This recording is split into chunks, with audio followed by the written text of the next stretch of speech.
kwa wale ambao wanahitaji mafanikio, wanahitaji mali ambazo zitaweza kukua siku hadi siku, basi watambue kwamba ninaye nyoka ambaye anaweza kukabidhi. Nyoka huyu ataweza kukupa mafanikio na kupatia mali ambazo zitakuwa hazina kikomo. Ukifuata masharti na maelekezo yangu, basi utafika mbali sana na mafanikio yako utayapata makubwa sana. Sasa hapa unayemwona hapa ni nyoka, naye hapa ambaye nyoka huyu nina uwezo wa kwamba akusaidie wewe utamke jambo lolote, mali kiasi gani ambacho nakitaka akupatie. Basi unaona kama hapa ninapozungumza mali hizi hapa, hii nyoka ndio anatengeneza. Nyoka huyu anaweza kukupa mali hizi unazoziona, na hizi mali sasa zinazidi kukua siku hadi siku, kama vile ambavyo nitakupa maelekezo yake. Kwa wewe unayetoka huko unakuja kwangu, basi naweza kukusaidia. Nyoka huyu nikakupa na karatasi moja la shilingi 10,000, lakini karatasi hii itaenda kukua siku hadi siku na kukuletea mafanikio makubwa sana. Mafanikio hayo ambayo yatakusaidia wewe ukamiliki mali, ama ukapata jini ambayo litaweza kukusaidia wewe kuishi maisha yako ya mafanikio.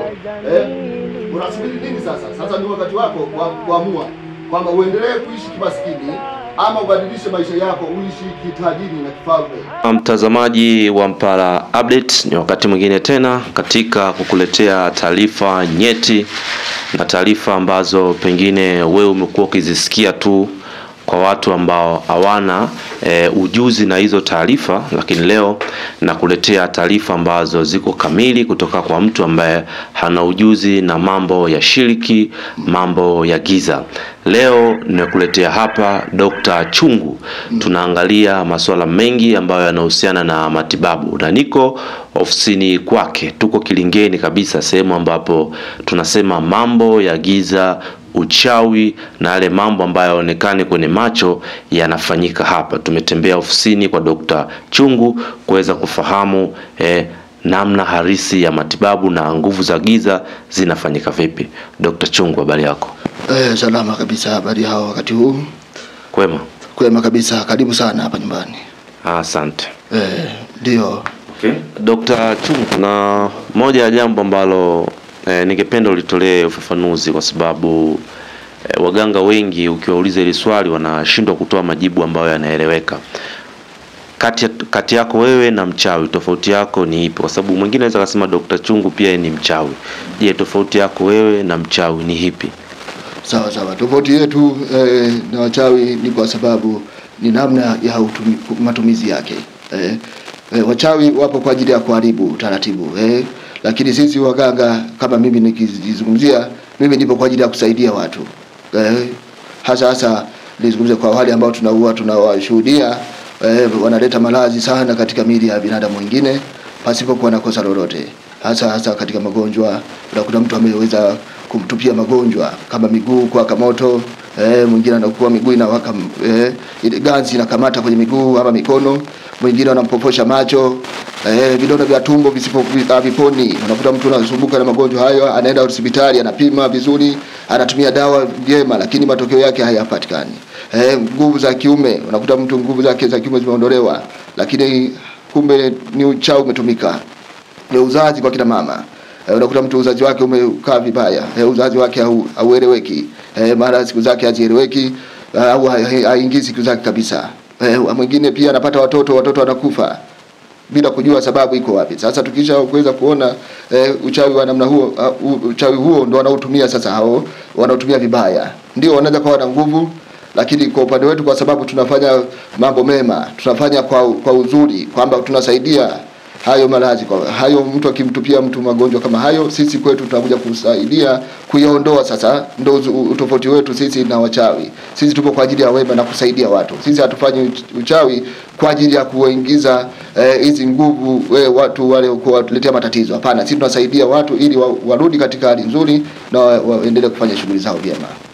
Okay. Sawa. Dr. Chungu. Kuna taarifa kwamba pia wachawi pia wanakujaga kwenu kuongeza nguvu. Ili na ukweli kiasi gani kwamba mchawi anaweza katoka kaja kwako mganga, naomba uniongezee nguvu? Hili jambo lina ukweli kiasi gani? Hili ndio lipo, na si wachawi tu, kwa sababu hata sisi waganga wapo wanaotutembelea kwa ajili, wakiona nguvu zetu ziko imara, basi wanakuja kutufikia na kuomba nguvu ili tuwasaidie. Ni kweli tunawasaidia, lakini kama mimi nikiri kwamba wale ambao nina uwezo wa kuwasaidia ni wale ambao wanatenda wema, kwa sababu ndio tutaangalia hicho.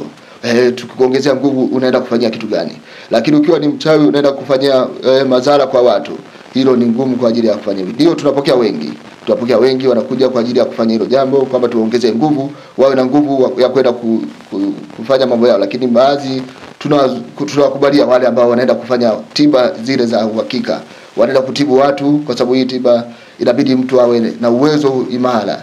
Sasa kwa wale waliojifunza tu kuweza kutoa tiba, tunasema sasa ni tofauti na sisi ambao tumezaliwa nayo. Sisi tumekabidhiwa mikoba hii toka tukiwa watoto, toka tukiwa wadogo.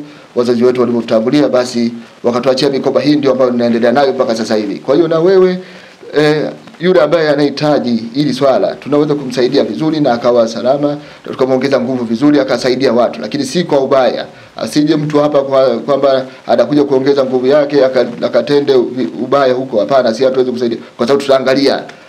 Ndio maana tunarudi pale pale kwenye ramli kwamba ni lazima tukague umekuja kufanya nini. Ndio tunapitia changamoto nyingi sana. Kuna watu wanaanguka nao kuja kutujaribu hapa, wakisha kuja wakiona sasa nguvu zao ni ndogo kuliko mimi, ndio wanaanza kuja kukidi makosa yao na kuja kuniomba kwamba niwasaidie hizo. Kwa hiyo anayekuja kwa ubaya, basi tunamwacha hivyo hivyo, hatuwezi kumsaidia. Lakini yule anayekuja kwa wema kwamba anataka akawasaidie watu wengine, ndio huyo tunaweza kumsaidia vizuri na akawa salama. Ukija labda ofisini kwangu kwa wewe ni mgonjwa ama una tatizo lolote, nitatangulia kuangalia, nitaweza kuangalia mwili wako, tatizo lako hilo limetokea wapi, basi ndipo nitaweza kusaidia na ili liweze kuondoka moja kwa moja. Ni tofauti ndio hiyo uliozungumza kwamba tofauti na hospitali unaweza kwenda kule ukatumia dawa ukapimwa vipimo vya kizungu na ukaweza kupona. Lakini kwa upande wetu ni lazima tufanye uchunguzi, tufanye ramli, tuweze kujua tatizo lako hilo, je, litaondoka kwa namna gani. Kwa ukifuata maelekezo ambayo nitakuelekeza, ukatumia dawa vyema, hakika utapona moja kwa moja. Dr. Chungu, kuna baadhi ya magonjwa nataka tuweke mizani sawa. Matibabu yenu nyinyi ya asili ambao mmekuwa mkitumia nguvu zisizoonekana na yale matibabu ya hospitalini, nataka tuweke kidogo mzani ili tuone una balance vipi. Kuna baadhi ya magonjwa ukienda hospitali unaambiwa kabisa kwamba huu ugonjwa uponi, lakini tunakupa dawa ambazo zitapunguza kasi ya ukuaji. Mfano kama kansa, mfano kama kisukari, mfano kama pressure, ukimwi.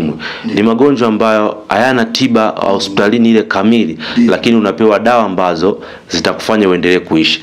Lakini kuna huku pia kwenu kwenye uchawi, utakuta mtu amelogwa na unakuta kwambia kabisa huyu bwana nimezunguka sana kwa waganga lakini sijapona. Unasema kwamba aliyeniloga amekufa.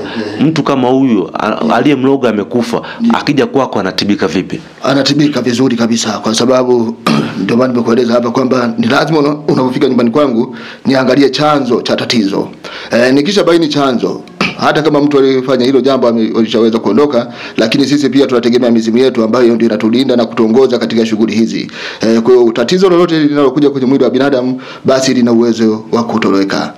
Hata kama mtu aliweza kuondoka, tuna uwezo wa kumtibu vizuri na akaweza kupona. Lingine hilo ulizungumza kwamba magonjwa mengine hospitali yanatibika lakini mengine yanashindikana. Kwa upande wetu ndio pia kuna magonjwa ambayo yanaweza yasiwezekane kwa dawa zetu hizi, kama yale kama ulivyozungumza kama ugonjwa wa ukimwi, dawa zake bado hazijaweza kuwa tunazo. Lakini magonjwa mengine kama kisukari, pressure, dawa zetu ziko vizuri na zinafanya kazi na matokeo yake yanakuja vizuri sana. Lakini pia hata magonjwa hayo mengine kama ukimwi, kama ni gonjwa ile ukimwi umetupiwa kwa nguvu za kichawi, basi tambua kabisa litaondoka. Kwa sababu uwezo wetu sisi tunaweza kuzungumza kwamba nguvu yoyote ya giza na ukwepo ndani ya mwili wa mtu, basi tuna uwezo wa kuiondoa. Na tukiondoa ile nguvu, basi ujue mgonjwa atakuwa salama na tatizo hilo halitaweza kuonekana tena katika mwili wake. Kwa hiyo anapona moja kwa moja. Mizimu yetu inatuongoza na uzuri wake. Kama mimi Dr. Chungu, uganga wangu huu sijafundishwa sehemu yoyote. Uganga wangu huu mimi nimerisishwa, kwa hiyo naoteshwa kila kitu ambacho kinaenda kutokea. Kama ni mtu ni mgonjwa umekuja siku ya leo unasumbuka na tatizo lolote, kama sio la kidunia, kama tatizo limekuwa ni la gizani, basi tambua kwamba nitajua ugonjwa wako ni wa namna gani na tiba gani itumike kwako ili uweze kupona moja kwa moja.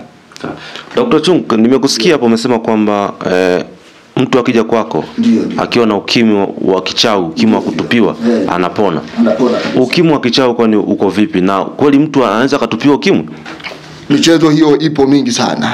Nimeshawasaidia watu wengi sana wa kutoka nje ya nchi huko, wanakuja wanakuwa wanasumbuka na tatizo hilo la ukimwi, lakini ukimwi huo unakuwa ni tofauti na ukimwi huu wa kawaida. Tunasema ni ugonjwa wa kisasa ndio, lakini ni tofauti na hiyo. Mtu anakuwa anaumwa, anaenda hospitali, muda mwingine ugonjwa hauonekani, lakini muda mwingine anaenda ugonjwa unaonekana.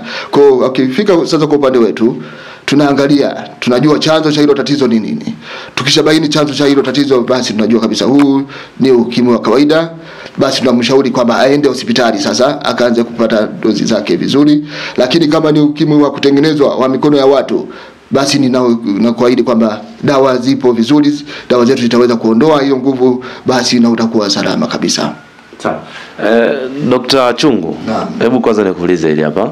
Unafahamu hata kuna masuala ya mizimu, naamini kwamba kutakuwa na hili kwamba kuna mizimu ambayo labda wewe inakusaidia kuweza kufanya hiyo kazi, labda yenyewe inakuwa imebobea ama ina ufahamu mkubwa katika kutibu vitu fulani. Ndio maana ukienda kwa mganga fulani, nakwambia ukienda kwa mganga fulani, ukiwa na ushida utajiri, nenda kwa mganga fulani. Ukienda kwa mganga fulani kama una malazi ya kichaa, ukienda kwa mganga fulani utapona. Wewe mizimu yako ina ufanisi wa kutibu kitu gani hasa? Utaalamu wangu huu, ndugu mtangazaji, mimi nimechukua mikoba toka nikiwa mdogo sana.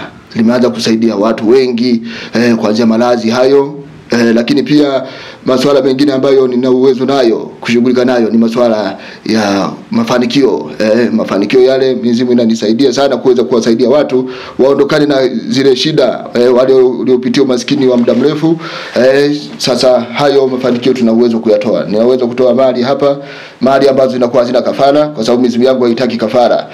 Mali hizo zinaweza kwenda kukusaidia wewe ambaye unahitaji mafanikio, basi utapata.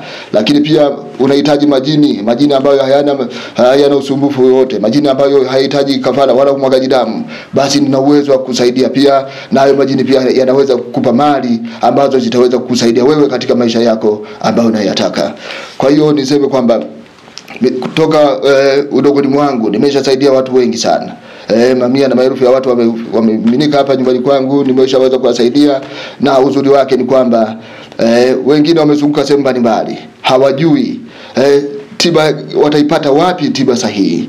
Wamezunguka sehemu mbalimbali, hawajaona mafanikio. Lakini mimi nakueleza, kwa wewe unahitaji sasa upate mafanikio, upate mali ambayo haina kafara wala haina masharti yoyote, basi utafika nyumbani kwangu, nitaweza kukusaidia. Lakini hiyo kukuhakikishia kwamba je, utapata mafanikio namna gani, basi unaweza kusaidiwa jambo lako, baada mafanikio yako kuyapata ndio kaja kutoa shukrani yako sasa, ili uweze kuamini. Na pia nirudishe heshima ya uganga, kwa sababu uganga umekuwa unachezewa huko. Kuna watu wengine wanatuharibia shughuli zetu, wanajifanya ni waganga, lakini kumbe sio waganga wa kweli. Kwa hiyo wanaenda kufanya shughuli zao huko, watu wanakosa imani na tiba asili. Mimi nakueleza kabisa kwamba hatuangalii pesa yako mbele. Kama una nia ya dhati ya kutatua tatizo lako, basi ukifika nyumbani kwangu mimi nitakusaidia, alafu shukrani yako itakuja baada ya mafanikio yako. Sasa ndio utasema sasa, kwa Dr. Chungu kila kitu kinawezekana.